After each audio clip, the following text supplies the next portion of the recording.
So, hello everyone, how are you all? I hope you all are fine and safe. Well, again, welcome back to Quantum Mathematics, and I am Aman. Just welcome back to Quantum Mathematics. As I promised you all, guys, that I'm just going to bring some generalizing integrals on beta function, right? So here is that video, and in this video we are just going to solve or generalize two integrals, because these two integrals are on the same principle. That's why I'm just putting these two integrals inside this video itself. And maybe in the next video I'm just going to bring the next video on the duplication formula. Like, I have uploaded a video on the proof of duplication formula, although, but that was with different method. But here we are just going to use let me tell you what's different. What's duplication formula is: gamma of m times gamma of m plus half equals square root of pi over 2 to the 2m minus 1 times gamma of 2m. So this I have proved this in one of my videos earlier. You can just check that out. And but yeah, in the upcoming video I'm just going to prove this using beta function itself. So yeah, just stay tuned for the next video. But for now, let's deal with our two integrals, or generalization integrals, right? So here's the very first one. So basically what we have to do is we have to prove that this integral evaluates to this quantity, right? Oh, wait a second, I'm sorry, guys. Okay. Oh, wait a second. Yeah, that's it. So let's just begin our solution. So firstly, as I told you in my last video, wherever you see 1 minus x, you just have to put sine square theta over there. So here we are having 1 minus x to the n, so nothing changes, x to the n. Then you have to put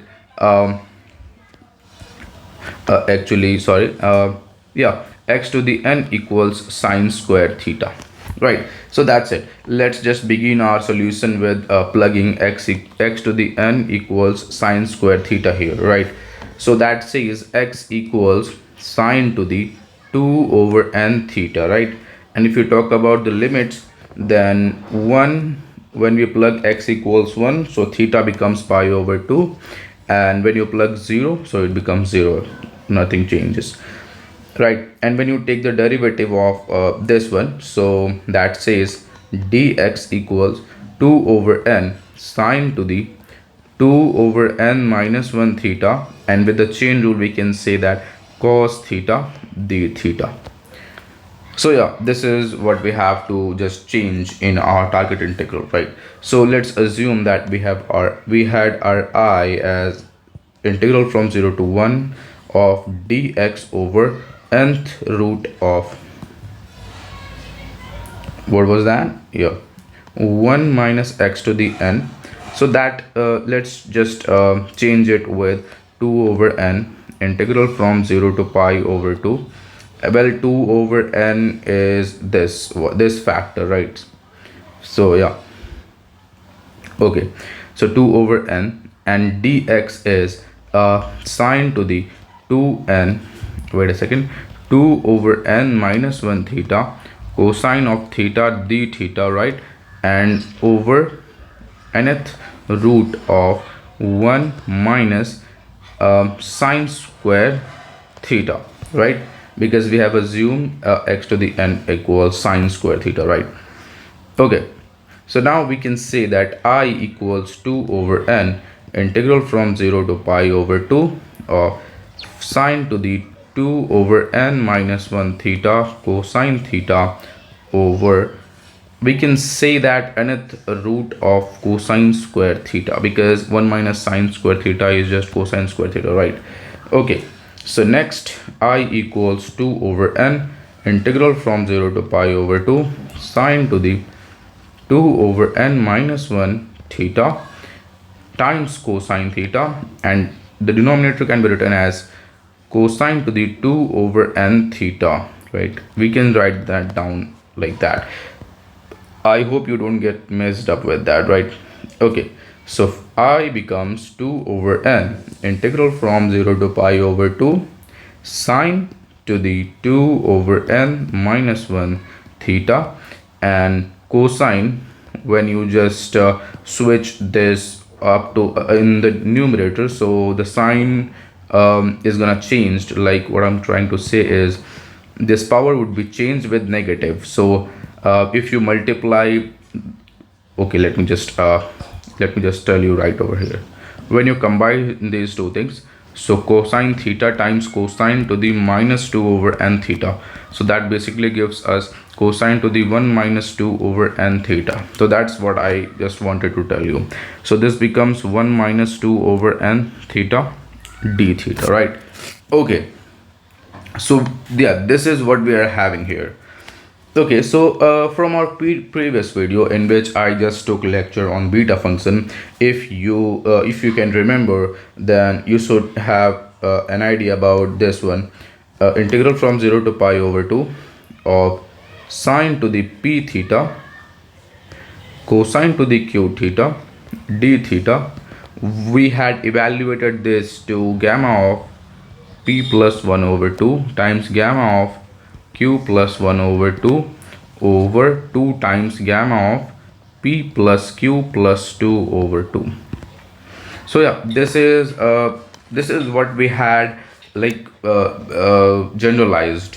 I hope you understand that. Yeah, so this is what we had generalized, and if you haven't watched that video yet, so please just go and watch that video and then come back to see this video, because this is totally dependent on that video only.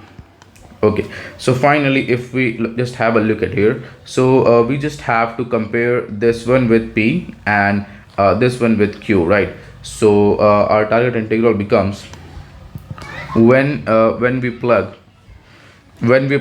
p here with 2 over n minus 1, and when you plug q with 1 minus 2 over n, you are going to have this integral.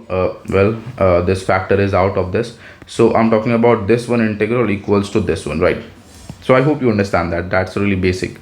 So 2 over n, the factor, and times the gamma of p was 2 over n minus 1, so 2 over n minus 1 plus 1 over 2 times gamma of q was 1 minus 2 over n, so 1 minus 2 over n plus 1 over 2, and over 2 times gamma of 2 over n minus 1 plus 1 minus 2 over n plus 2 over 2, right?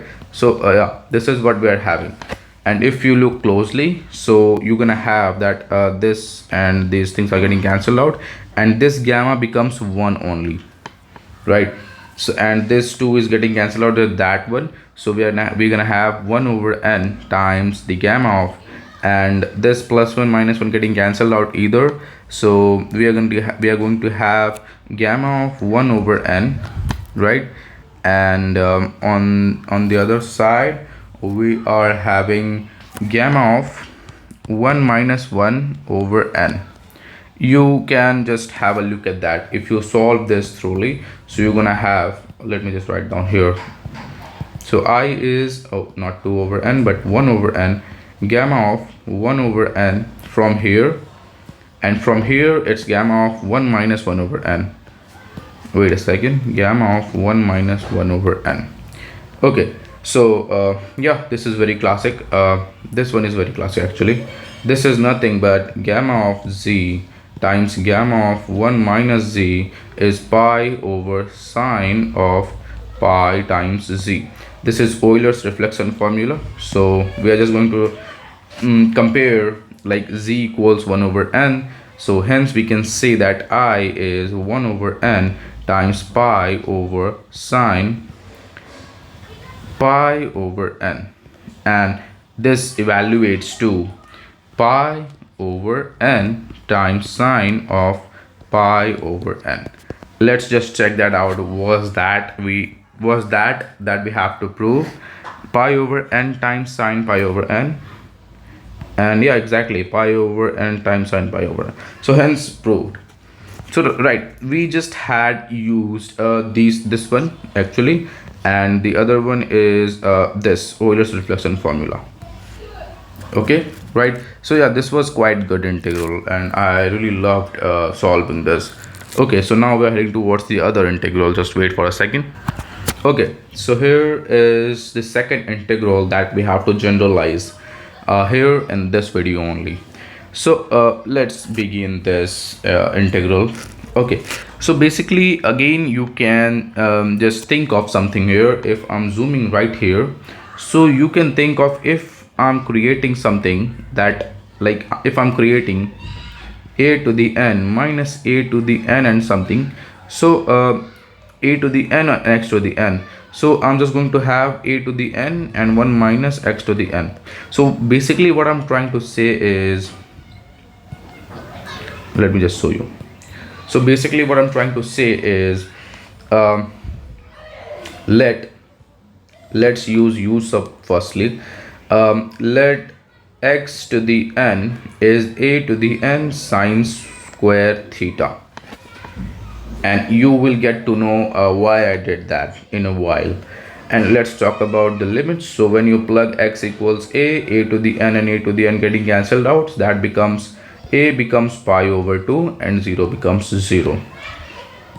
Yeah, 0.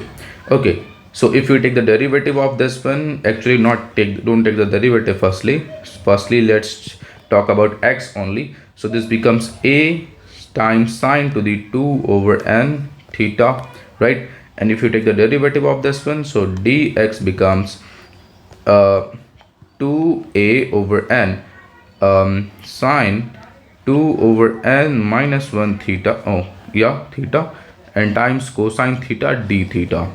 So yeah, this is what we are having here. And now let's just transform our integral.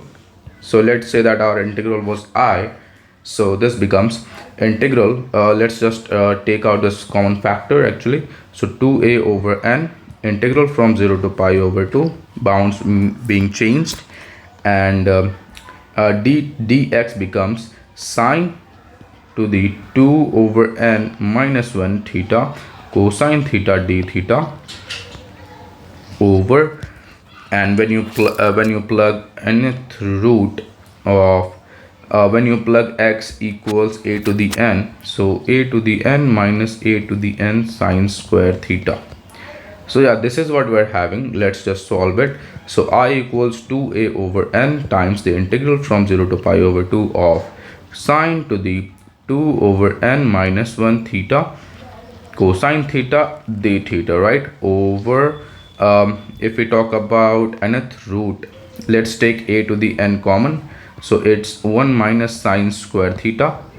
And now I think you just got something, 2a over n integral from 0 to pi over 2 sine 2 over n minus 1 theta cosine theta d theta over, and if we talk about the radical, so this becomes only a, and this becomes cosine to the 2 over n theta.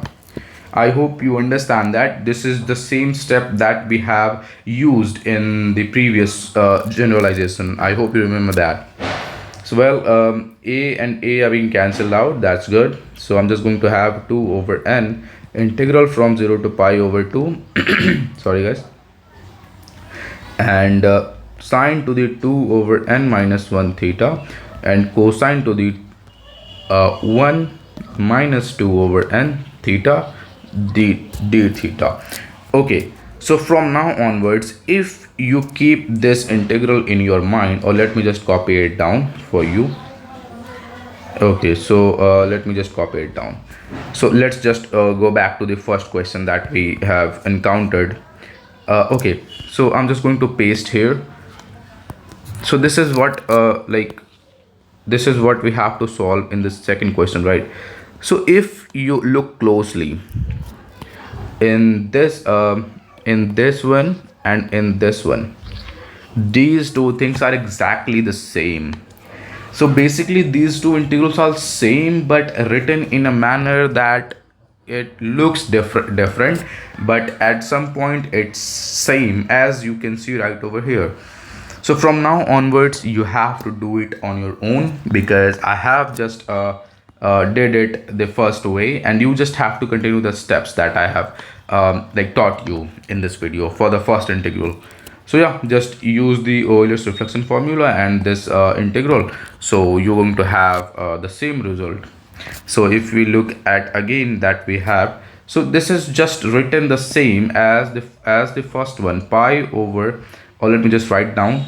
So it's pi over n times sine of pi over n. It's the way of the way it's just written different, but it's actually the same. So yeah, these two were equal, or maybe these two were very similar to each other. That's why I just bring them up in this video only, and the next video would be on duplication formula on the proof. So just stay tuned for the next video. Thank you so much for watching this video. Good day. Thank you so much. Bye bye.